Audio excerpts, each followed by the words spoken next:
Lockdown के ऐलान बैद खानवानी शहर अज 5 ॾींहं भी मुकम्मल बंद रहो।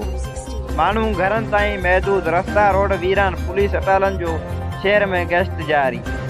सिंध में तेजी से पखड़जंदड़ कोरोना वायरस की रोकथाम लाए सिंध सरकार पारा सूबे में लॉकडाउन वारे खयल सख्त कदमन खां पोइ खानवानी दुनिया बका शाह ऐं ॿियनि नंढनि ॻोठनि ऐं शहरनि में दवाऊं ऐं खाधे पीते जे शयुनि खां सवाइ बाक़ी समूरो कारोबार जी मुकमल तालाबंदी थी वई आहे।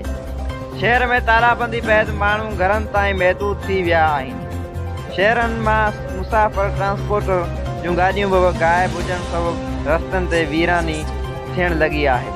जॾहिं त खानवानी पुलिस जो SHO पुलिस अटाला सां करे मला चौक, ईदगाह चौक, शाही बाज़ार चौक, कुंदर महिला चौक ते पुलिस जा जवान विहारे छॾिया आहिनि ऐं पाण SHO शहर में गश्त कंदो रहियो आहे।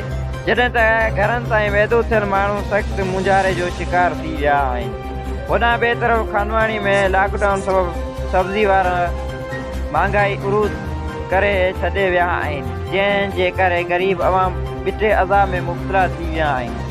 खानवानी जे सियासी, समाजी, मज़हबी धुरियुनि PP शहरी एता यंग मला वेलफेयर एसोसिएशन, कुंदर सोशल वेलफेयर एसोसिएशन ऐं ॿियनि अॻुवाननि सिंध हुकूमत खां मुतालबो कयो आहे त पोइ तबिके रिलीफ ऐं राशन फौज जी अॻुवानी में ॾिनो वञे जी ग़रीबनि जी चुल्ह ॿरी सघे। खानवानी रिपोर्टर आसिफ अली सहतो, शाहीन न्यूज़, खानवानी।